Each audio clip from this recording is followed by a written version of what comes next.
नमस्कार दोस्तों, मैं हूं आपका दोस्त अशोक। अपने YouTube चैनल अशोक हिंदुस्तानी में बहुत बहुत स्वागत करता हूं। दोस्तों हम पढ़ेंगे राजस्थान का इतिहास। राजस्थान के इतिहास में अजमेर का चौहान वंश के बारे में पढ़ेंगे। चौहान वंश से संबंधित कोई भी ऑब्जेक्टिव टाइप क्वेश्चंस कोई भी एग्जाम में आया हो, आरपीसी के किसी एग्जाम में या अन्य किसी बोर्ड के एग्जाम में आया हो, सभी क्वेश्चंस को हम डिटेल से पढ़ेंगे दोस्तों। तो बिना कुछ देरी की शुरुआत करते हैं दोस्तों। अजमेर का चौहान वंश। शाकंभरी के चौहान वंश का संस्थापक यानी आदि पुरुष किसे माना जाता है? शाकंभरी के चौहान वंश का संस्थापक कौन था या आदि पुरुष कौन था? तो ये थे वासुदेव चौहान। कौन थे? वासुदेव चौहान थे। चौहानों के बिजोलिया शिलालेख जो 1170 ईस्वी का है, वासुदेव चौहान ने 551 ईस्वी के लगभग चौहान वंश की स्थापना की थी। याद रह जाएगा। चौहानों के बिजोलिया शिलालेख क्या बताता है कि चौहान वंश की स्थापना किसने की थी? वासुदेव चौहान ने 551 ईस्वी में की थी। बिजोलिया शिलालेख जो कब मिला था? 1170 ईस्वी में।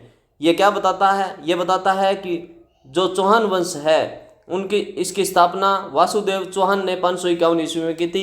ये आरपीसी स्कूल लेक्चरर 2018 में पूछा गया था मित्रों। आगे क्वेश्चन है, किस चौहान शासक ने 1113 ईस्वी में अजमेर नगर की स्थापना की और उसे अपनी राजधानी बनाया? तो ऐसा कौन सा शासक था जिसने अजमेर की स्थापना की और स्थापना भी 1113 में की और उसको राजधानी भी बनाया? तो ये थे अजय राज। कौन थे? अजय राज। चौहान शासक अजय राज ने 1113 ईस्वी में अजमेर नगर की स्थापना की। उन्होंने अपनी रानी सोमल देवी या सोमलेखा भी जिसे कहते हैं के नाम पर चांदी के सिक्के भी जारी किए थे मित्रों। याद रह जाएगा कि चौहानों में जो अजमेर की स्थापना करने वाले कौन हैं और अजमेर को राजधानी बनाने वाले कौन हैं? तो अजय राज है 1113 ईस्वी में, और इनकी पत्नी का नाम है सोमल देवी या सोमलेखा, जिन्होंने अपने चांदी के सिक्के चलाए थे अपने नाम से। ये भी फर्स्ट ग्रेड 2015 में पूछा था मित्रों। अजमेर के प्रसिद्ध अन्ना सागर झील का निर्माण किस चौहान शासक द्वारा करवाया गया था? तो अर्णोराज द्वारा करवाया गया था। अन्ना सागर झील का निर्माण किसने करवाया था? अर्णोराज ने करवाया था। अर्णोराज जिसे अन्नाजी ने भी कहते हैं, तुर्कों के रक्त से सनी हुई भूमि को स्वच्छ करने व पवित्रता बनाए रखने के लिए 1135 ईस्वी के लगभग चंद्रा नदी जिसे बांडी नदी भी कहते हैं के पानी को रोककर अन्ना सागर झील का निर्माण करवाया था मित्रों। तो अन्ना सागर झील का निर्माण किसने करवाया था? अन्ना जी ने करवाया था या अर्णोराज ने करवाया था मित्रों। किस चौहान शासक ने हरिकेली नामक संस्कृत नाटक की रचना की थी? तो विग्रहराज चतुर्थ जिसे बिसल देव भी कहते हैं। तो हरिकेली नाटक जो संस्कृत में है की रचना किसने की थी? विग्रहराज चतुर्थ ने की थी।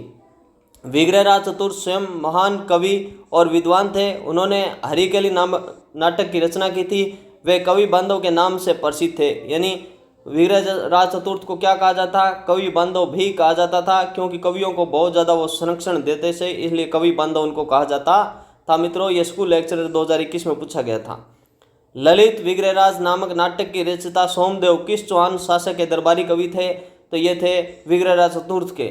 ललित विग्रहराज नामक नाटक है, किसने लिखा है? सोमदेव ने। तो सोमदेव के नाटक का नाम क्या है? ललित विग्रहराज। ये सोमदेव है, ये किसके दरबारी कवि थे? तो ये विग्रहराज चतुर्थ के दरबारी कवि थे सोमदेव। क्या लिखा था इन्होंने? ललित विग्रहराज। कवि सोमदेव विग्रहराज चतुर्थ के दरबारी थे। उन्होंने ललित विग्रहराज नाट्य की रचना की, जिसमें विग्रहराज और देसल देवी की प्रेम कहानी का वर्णन है। ललित विग्रहराज में क्या है? विग्रहराज और देसल देवी की प्रेम कथा है, यानी लव स्टोरी है इसमें। यह जूनियर अकाउंटेंट 2013 में पूछा गया था मित्रों। अजमेर स्थित 2.5 दिन का झोंपड़ा मूल रूप से किस चौहान शासक द्वारा निर्मित संस्कृत पाठशाला थी? यानी जहाँ पर आज 2.5 दिन का झोंपड़ा है वहाँ पर क्या थी? संस्कृत पाठशाला थी। तो ये थी विग्रहराज चतुर्थ द्वारा निर्मित।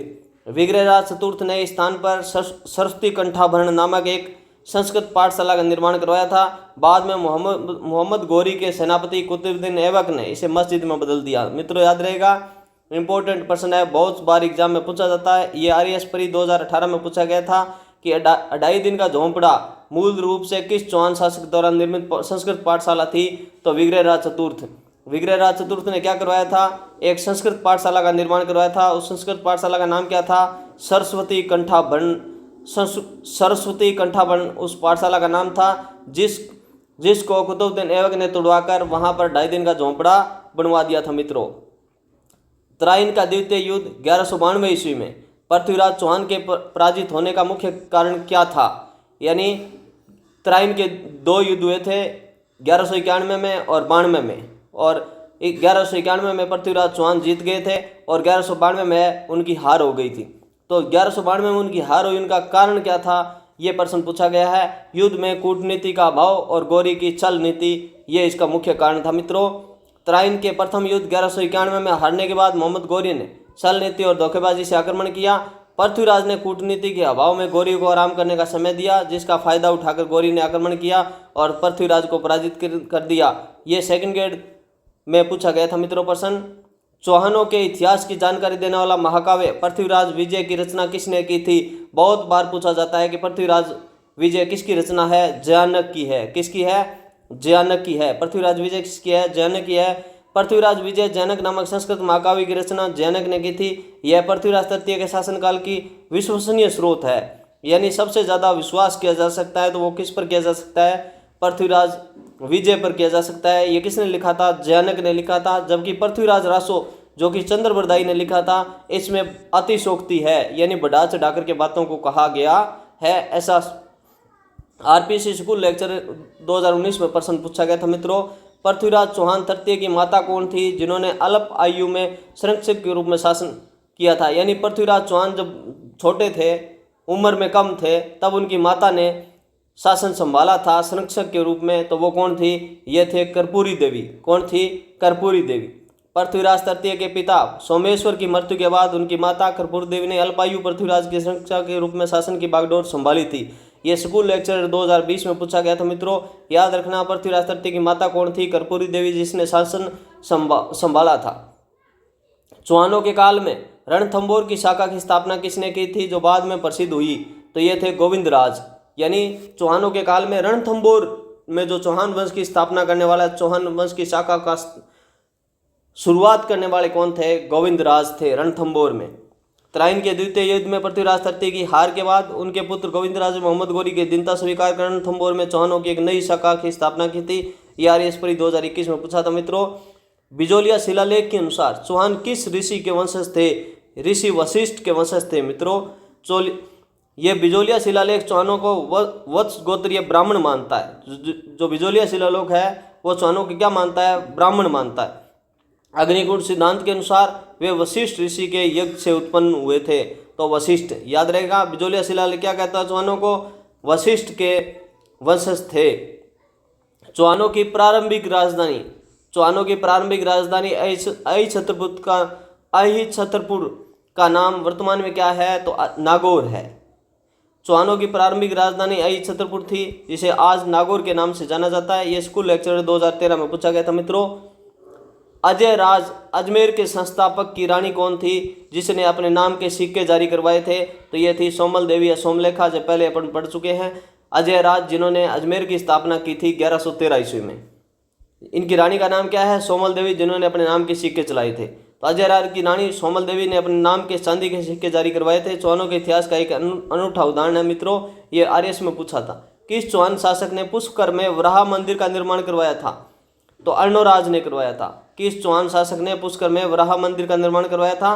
तो अर्णोराज ने करवाया था। पुष्कर में वराह मंदिर का निर्माण अर्णोराज ने करवाया था मित्रों। अर्णोराज ने अजमेर में अनासागर झील और पुष्कर में प्रसिद्ध वराह मंदिर का निर्माण करवाया था मित्रों। चौहान शासकों में से किस शासक को गुरु और उनके पुत्र को शिष्य के रूप में राजशेखर ने आश्रय प्रदान किया था? ये थे महेंद्रपाल और महिपाल। ये प्रश्न गुर्जर प्रतिहार शासक महेंद्रपाल और महिपाल प्रथम से संबंधित है, जिसके दरबारी राजशेखर थे। यह एक भ्रमित करने वाला प्रश्न है, जो अक्सर आरपीसी में गुर्जर प्रतिहार और चौहान वंश को संबंध के रूप में पूछा जाता है मित्रों। तो ये चौहानों से और गुर्जर प्रतिहारों से जुड़ा हुआ प्रश्न है, ये पहले हम पढ़ चुके हैं। किस चौहान शासक ने पिता अर्णोराज की हत्या कर चौहानों में पितृहंता की परंपरा शुरू की थी? तो ये जगदेव थे। क्या? चौहानों में अपने पिता की हत्या करने वाले, यानी अर्णोराज की हत्या किसने की थी? तो ये थे जगदेव। जगदेव ने अपने पिता अर्णोराज की हत्या की थी, जिस बाद में उन्हें अपने छोटे भाई वीरराज चतुर्थ ने अपदस्थ कर दिया था। किस चौहान शासक के बारे में कहा जाता है कि उन्होंने चालुक्य शासक जयसिंह सिद्धराज को पराजित किया था? तो चालुक्य शासक जयसिंह सिद्धराज को पराजित करने वाले अर्णोराज थे। कौन थे? अर्णोराज थे। अर्णोराज ने प्रारंभ में चालुक्य शासक जयसिंह जयसिंह सिद्धराज को पराजित किया था, लेकिन बाद में जयसिंह की पुत्री कांचन देवी से विवाह भी कर लिया था। राजपो हो गयो। चौहानों का वह शासक जिसे दल पंगुल या राय पिथौरा कहा जाता था। पृथ्वीराज तृतीय। चौहानों का वह शासक जिसे दल पंगुल या राय पिथौरा कहा जाता था, तो वे थे पृथ्वीराज तृतीय। पृथ्वीराज तृतीय को किस नाम से जाना भी जाता था? उपाधि क्या थी? दल पंगुल या राय पिथौरा। पृथ्वीराज तृतीय को उनके वीरतापूर्ण युद्धों के कारण राय पिथौरा या दल पंगुल विश्व विजेता की उपाधि से विभूषित किया गया था। मित्रों, अग्निकुंड सिद्धांत के अनुसार चौहानों की उत्पत्ति कहाँ हुई थी? तो आबू पर्वत पर हुई थी। अग्निकुंड सिद्धांत के अनुसार चौहानों की उत्पत्ति कहाँ हुई थी? आबू पर्वत पर हुई थी। चंद्रप्रदायी के पृथ्वीराज रासो के अनुसार चौहानों की उत्पत्ति आबू पर्वत व वशिष्ठ ऋषि के यज्ञ से कुंड से हुई थी। मित्रों, वह शासक कौन था जिसके समय चौहानों की शक्ति अपने चरमोत्कर्ष पर थी, दिल्ली पर भी अधिकार किया था? तो वीरराज चतुर्थ थे। यानी चौहान शासक जिनके टाइम में चौहानों की शक्ति चरमोत्कर्ष पर थी, यानी शिखर पर थी, और दिल्ली पर भी अधिकार कर लिया, तो ये थे विग्रहराज चतुर्थ।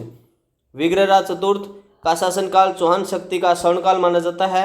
उन्होंने दिल्ली के तोमर शासकों को पराजित कर दिल्ली पर अधिकार कर लिया था। ये स्कूल लेक्चर 2015 में पूछा था। मित्रों, बिशलपुर बांध टोंक का निर्माण किस चौहान शासक ने करवाया था? तो ये विग्रहराज चतुर्थ ने करवाया था। बिशलपुर बांध जो टोंक में है, इसका निर्माण किसने करवाया था? विग्रहराज चतुर्थ ने करवाया था। विग्रहराज चतुर्थ ने टोंक जिले में बिशलपुर झील या बिशलपुर बांध का निर्माण कराया था, जो आज भी जयपुर और अजमेर को पानी उपलब्ध कराता है। मित्रों, RS परी 2023 में पूछा था। विग्रहराज चतुर्थ द्वारा निर्मित संस्कृत पाठशाला को कुतुबुद्दीन ऐबक ने किस नाम से मस्जिद में बदल दिया था? 2.5 दिन का झोंपड़ा नामक मस्जिद में बदल दिया था। विग्रहराज चतुर्थ के संस्कृत पाठशाला को ऐबक ने 2.5 दिन का झोंपड़ा नामक मस्जिद में बदल दिया। यह राजस्थान की पहली मस्जिद मानी जाती है। यह प्रश्न याद रखना, राजस्थान की पहली मस्जिद मानी जाती है 2.5 दिन का झोंपड़े को। कवि सोमदेव द्वारा रचित नाटक ललित विग्रहराज किस नायिका का उल्लेख है? तो इसमें देसल देवी नामक नायिका का उल्लेख है। याद रहेगा, ललित विग्रहराज किसने लिखा? सोमदेव ने। इसमें किस नायिका का उल्लेख है, किस हीरोइन का उल्लेख है? तो देसल देवी। ललित विग्रहराज में विग्रहराज चतुर्थ और उनकी प्रेमिका देसल देवी की काल्पनिक प्रेम कहानी का वर्णन है। यानी ललित विग्रहराज में एक लव स्टोरी है, किसकी? विग्रहराज चतुर्थ और उनकी प्रेमिका देसल देवी की। हरिकेली नाट्य के कुछ अंश कहाँ उत्कीर्ण है? तो यह 2.5 दिन का झोंपड़ा में हरिकेली नाट्य के जो कुछ अंश है वहाँ उत्कीर्ण है 2.5 दिन के झोंपड़े में। विग्रहराज चतुर्थ द्वारा रचित हरिकेली नाट्य के कुछ अंश आज भी अजमेर के 2.5 दिन के झोंपड़े की दीवारों पर और ब्रिटेन के यानी इंग्लैंड स्थित राजा राम मोहन राय स्मारक पर उत्कीर्ण है। 2 जगह है। क्या हरिकेली नाटक है, उसके अंश है, वो 2 जगह है, 2.5 दिन के झोंपड़े में और ब्रिटेन में जहाँ राजा राम मोहन राय का स्मारक है वहाँ पर है। विग्रहराज चतुर्थ ने चौहानों की राजधानी सांबर से कहाँ स्थानांतरित की थी? तो ये अजमेर ले गए थे। पहले चौहानों की राजधानी कहाँ थी? सांबर थी, है ना, और सांबर से जयपुर के आसपास, और सांबर से अजमेर कौन लेकर गए थे? विग्रहराज चतुर्थ। अजयराज ने अजमेर की स्थापना की, लेकिन विग्रहराज चतुर्थ ने उसे विधिवत चौहानों की मुख्य राजधानी के रूप में मजबूत किया। अजमेर की स्थापना तो अजयराज ने की और राजधानी किसने बनाया? विग्रहराज चतुर्थ ने। प्रत्येक क्वेश्चन मित्रों वही क्वेश्चन शामिल है जो किसी न किसी एग्जाम्स के अंदर आया है RPSC में। किस चौहान शासक को कवि बांधव की उपाधि से नवाजा गया था? तो विग्रहराज चतुर्थ को कवि बांधव भी कहा जाता था। विग्रहराज चतुर्थ स्वयं महान विद्वान और कवि लेखक थे। जानक ने उन्हें कवि बांधव कहा था। जानक ने क्या कहा था? कवि बांधव कहा था। इसका मतलब है कवियों का आश्रयदाता। चौहानों का वह शासक जिसने परम भट्टारक महाराजा धीराज परमेश्वर की उपाधि धारण की थी? तो ये थे विग्रहराज चतुर्थ। विग्रहराज चतुर्थ की उपाधि कौन सी थी? परम भट्टारक महाराजा धीराज परमेश्वर। विग्रहराज चतुर्थ की विजयों के कारण उन्हें परम भट्टारक महाराजा धीराज परमेश्वर जैसी उपाधियों धारण की, जो उनकी संप्रभुता को दर्शाती है। ये स्कूल लेक्चर 2022 में पूछा गया था। मित्रों, किस चौहान शासक ने दिल्ली के तोमरों को पराजित कर दिल्ली पर अधिकार कर लिया था? यानी दिल्ली के तोमर वंश को समाप्त करके वहां पर अजमेर के चौहान वंश की स्थापना करने वाले कौन थे? तो ये विग्रहराज चतुर्थ ही थे। विग्रहराज चतुर्थ ने दिल्ली के तोमर शासकों को हराकर दिल्ली पर चौहानों का अधिकार स्थापित किया, जिससे चौहान साम्राज्य का विस्तार हुआ था। ये जूनियर अकाउंटेंट 2015 में पूछा गया था। मित्रों, चौहानों का शासनकाल किसके शासनकाल से माना जाता है? जब वे गुर्जर प्रतिहारों के सामंत थे, तो गुवक प्रथम थे। यानी चौहानों का शासनकाल शुरू किस शासक से माना जाता है? तो गुहक प्रथम के टाइम के क्या थे? ये गुर्जर प्रतिहारों के सामंत थे। चौहान थे ना, वो किसके सामंत थे? गुर्जर प्रतिहारों के सामंत थे। तो स्वतंत्र कब हुए? गुहक प्रथम के समय हुए थे मित्रों। गुहक प्रथम वह शासक था जिसने प्रतिहारों को अपनी स्वतंत्रता की घोषणा करना शुरू किया, लेकिन चौहान वंश की नींव है वो वासुदेव से जुड़ी है। यानी चौहान वंश का पहला शासक है वो वासुदेव को ही माना जाता है, परंतु स्वतंत्रता की शुरुआत किसने कर दी थी? गुहक प्रथम ने कर दी थी मित्रों। किस चौहान शासक ने 1170 ईस्वी के बिजोलिया शिलालेख उत्कीर्ण करवाया था जिसमें चौहानों को वंश गोत्रीय ब्राह्मण बताया गया है? तो यह है सोमेश्वर। यानी बिजोलिया शिलालेख उत्कीर्ण किसने करवाया था? शिलालेख का मतलब क्या होता है? पत्थर पर कोई किसी राजा से संबंधित या किसी बात से संबंधित कुछ लिखवा देते हैं, उनको क्या कहते हैं? शिलालेख कहते हैं। शिला के ऊपर लिख देते हैं उसको शिलालेख। तो ये बिजोलिया शिलालेख है, ये कब मिला था? 1170 ईस्वी का है। ये किसने उत्कीर्ण करवाया था? ये सोमेश्वर ने उत्कीर्ण करवाया था। किसने? सोमेश्वर ने। प्रश्न यही कहता है कि किस चौहान शासक ने 1170 ईस्वी में बिजोलिया शिलालेख उत्कीर्ण करवाया था? तो यह है सोमेश्वर। बिजोलिया शिलालेख चौहान शासक सोमेश्वर के समय का है, जिसमें चौहानों को वत्स गोत्रीय ब्राह्मण बताया गया था मित्रों। आरएस प्री 2018 में पूछा गया था। पृथ्वीराज चौहान का जन्म कहाँ हुआ था? तो अनहिल पाटन गुजरात में हुआ था। पृथ्वीराज चौहान का जन्म कहाँ हुआ था? अनहिल पाटन गुजरात में।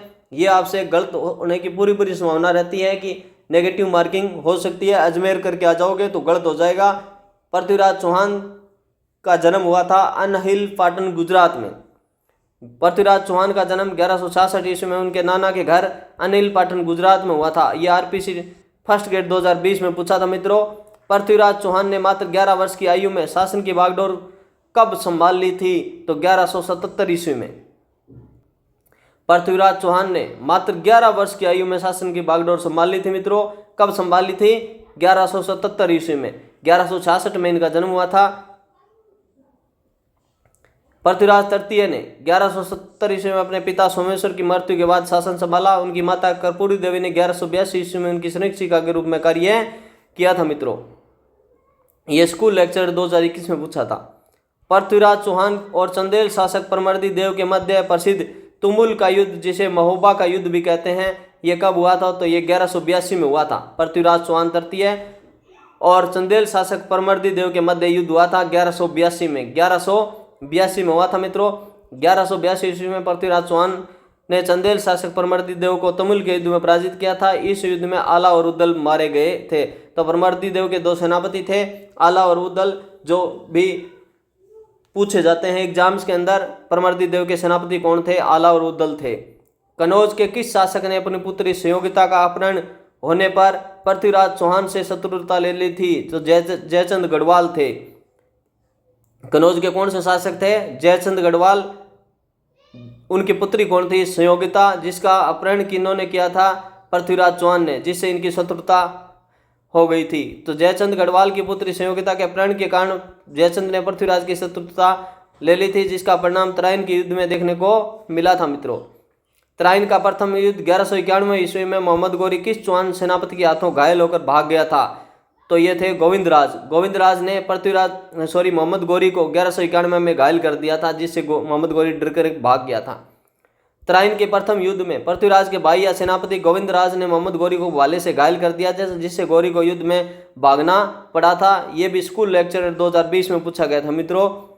किस युद्ध को भारतीय इतिहास का निर्णायक मोड़ माना जाता है, जिसने भारत में तुर्की शासन की स्थापना का मार्ग प्रशस्त कर दिया?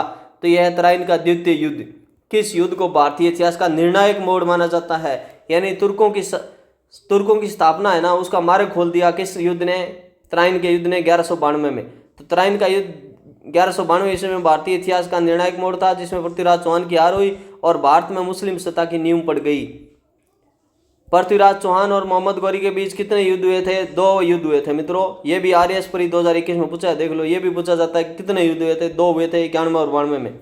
तो पृथ्वीराज चौहान और मोहम्मद गोरी के बीच मुख्य रूप से 2 युद्ध हुए थे, 1191 में और 1192 में। पृथ्वीराज चौहान के दरबारी विद्वान जिन्हें पृथ्वीराज विजय की रचना किसने की थी? तो जयानक ने की थी। जयानक ने संस्कृत महाकाव्य पृथ्वीराज विजय की रचना की थी, जिसमें पृथ्वीराज तृतीय के समय की घटनाओं का वर्णन है। पृथ्वीराज चौहान के साथ 1192 युद्ध में पराजित होने वाला सेनापति कौन था? तो ये सकंद था। देखो ये बहुत ही कम गाइड्स के अंदर, किताबों के अंदर मिलता है प्रश्न, और ये भी पूछा गया था कब? आरपीसी स्कूल लेक्चरर 2015 में। प्रश्न क्या है? पृथ्वीराज चौहान के साथ 1192 ईस्वी में युद्ध में पराजित होने वाला सेनापति कौन था? तो पृथ्वीराज चौहान का सेनापति कौन था जो 1192 में पराजित हो गया? सकंद था। कौन था? सकंद। पृथ्वीराज तृतीय के प्रमुख सेनापतियों में सकंद और चामुंड राय थे। दो सेनापति मुख्य थे, सकंद और चामुंड राय। सकंद है वो तराइन के द्वितीय युद्ध में पराजित हुए थे। आगे क्वेश्चन है, तराइन के द्वितीय युद्ध के बाद मोहम्मद गौरी ने पृथ्वीराज के किस पुत्र को अजमेर का शासक नियुक्त किया था? तो गोविंदराज को। यानी मोहम्मद गौरी और पृथ्वीराज के बीच में युद्ध हुआ और मोहम्मद गौरी की जीत हुई, जिसमें मोहम्मद गौरी ने पृथ्वीराज के पुत्र गोविंदराज को अजमेर का शासक नियुक्त कर दिया था। तो तराइन के द्वितीय युद्ध के बाद गौरी ने पृथ्वीराज के पुत्र गोविंदराज को अपना अधीन एक सामंत के रूप में अजमेर का शासन दे दिया था। गोविंदराज को अजमेर से निकालकर रणथंभौर की चौहान शाखा की स्थापना करवाने वाला शासक कौन था? तो ये थे हरिराज। क्या थे? हरिराज। गोविंदराज को उसके चाचा हरिराज ने अजमेर से भगा दिया और स्वयं अजमेर पर अधिकार कर लिया। बाद में गोविंदराज ने रणथंभौर में चौहान वंश की स्थापना की थी। रणथंभौर में चौहान वंश की स्थापना करने वाले कौन थे? गोविंदराज। अजमेर से किसने इनको भगा दिया था? हरिराज ने भगा दिया था। रणथंभौर के चौहान वंश का संस्थापक कौन था? तो गोविंदराज था। तृतीय के पुत्र गोविंदराज ने मोहम्मद गौरी के दिन रणथंभौर में चौहान वंश की स्थापना की थी। स्कूल लेक्चर 2013 में आया था ये प्रश्न। किस चौहान शासक की रानी रुद्राणी, जिसे योगिनी भी कहते हैं, शिव भक्त थी और पुष्कर में प्रतिदिन 1000 दीपकों से पूजा करती थी? दिल्ली है, 1000 दीपक जलाती थी। वो कौन सी रानी थी? रुद्राणी। और किसकी रानी थी? चामुंडराज। किसकी रानी थी? चामुंडराज। चौहान शासक चामुंडराज की रानी रुद्राणी यानी योगिनी शिव भक्त थी, जो पुष्कर में 1000 दीपकों से पूजा करती थी। बहुत इंपॉर्टेंट प्रश्न है। इसकी रानी का नाम क्या है? रुद्राणी या योगिनी। किसकी पत्नी थी? चामुंडराज की। चौहानों का वह शासक जिसने दल पंगुल की उपाधि धारण की थी? तो ये पृथ्वीराज तृतीय थे, जिसने दल पंगुल की उपाधि धारण की थी। दल पंगुल का मतलब होता है विश्व विजेता। अर्णोराज ने अजमेर में किस मंदिर का निर्माण कराया था जो बाद में नष्ट हो गया था? ये था शिव मंदिर। अर्णोराज ने अजमेर में शिव मंदिर का निर्माण करवाया था मित्रों। अर्णोराज ने पुष्कर में वराह मंदिर और अजमेर में शिव मंदिर अन्ना सागर के निकट का निर्माण कराया था, जिसका उल्लेख साहित्य में मिलता है। यह स्कूल लेक्चर 2022 में पूछा गया था। चौहानों का वह शासक जिसने गुर्जर प्रतिहारों से स्वतंत्रता प्राप्त की और महाराजाओं की उपाधि धारण की? तो ये थे गुवक प्रथम। यानी चौहान गुर्जर प्रतिहारों के सामंत थे चौहान, और स्वतंत्रता हासिल किसने की थी? गुवक प्रथम ने की थी। तो गुवक प्रथम लगभग 800 ईस्वी में हुए थे। प्रतिहारों की अधीनता से मुक्त होकर स्वतंत्र शासक के रूप में महाराजा की उपाधि धारण की थी। आर्यश्परी 2015 में पूछा था। किस चौहान शासक के दरबार में धर्म घोष सूरी रहते थे, जिनके आग्रह पर अमावस्या के दिन पशु वध पर प्रतिबंध लगा दिया गया था? तो ये थे अर्णोराज। क्या? किस चौहान शासक के दरबार में धर्म घोष सूरी रहते थे?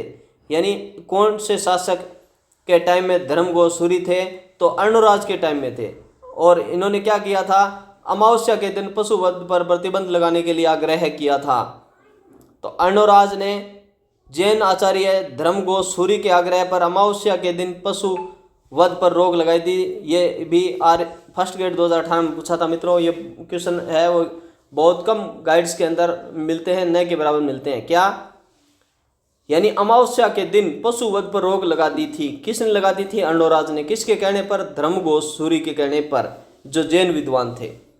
किस चौहान शासक ने 1177 ईस्वी में शिव मंदिर का निर्माण कराया था, जिनके नाम पर सोमपुर नगर बसा? ये थे सोमेश्वर। शिव मंदिर का निर्माण कराया 1177 में। किसने? सोमेश्वर ने। पृथ्वीराज तृतीय के पिता सोमेश्वर ने अजमेर में एक सुंदर शिव मंदिर यानी स्वर्णिम कलश का निर्माण कराया था। उनके नाम पर ही सोमपुर यानी सोमेश्वरपुर नगर बसाया गया था। ये सेकंड ग्रेड 2020 में पूछा था मित्रों। अजमेर स्थित संस्कृत कंठाभरण नामक संस्कृत पाठशाला का निर्माता कौन थे? तो ये प्रश्न आ चुका है। विग्रह चतुर्थी थे, जिन्हें अड्डाउद्दीन का झोंपड़ा में परिवर्तित कर दिया गया मोहम्मद गौरी के द्वारा। चौहानों के कुल देवता हर्षनाथ महादेव का मंदिर किस चौहान शासक ने बनवाया था? तो गुवक प्रथम ने। चौहानों के कुल देवता कौन थे? हर्षनाथ महादेव। और इनका मंदिर किसने बनवाया था? गुवक प्रथम ने। तो चौहानों के कुल देवता हर्षनाथ महादेव का मंदिर गुवक प्रथम ने सीकर में बनवाया था। कहाँ बनाया था? सीकर में। यह मंदिर उनकी सामंती काल की शुरुआत को दर्शाता है। ये स्कूल लेक्चर 2023 में प्रश्न पूछा गया था मित्रों। तो आज का ये पार्ट है, यहीं हम समाप्त करते हैं। नेक्स्ट के जो क्वेश्चंस हैं लगभग 150-200 क्वेश्चन हैं, वो आगे के वीडियो में पढ़ेंगे। दोस्तों यदि मेरे द्वारा पढ़ाए गए क्वेश्चंस आपको पसंद आते हैं तो प्लीज़ दोस्तों चैनल को सब्सक्राइब करना और इस चैनल को लाइक करना। और यदि आपका कोई सुझाव हो तो कमेंट में ज़रूर देना और अपने दोस्तों के साथ शेयर करना। ओके, थैंक यू दोस्तों।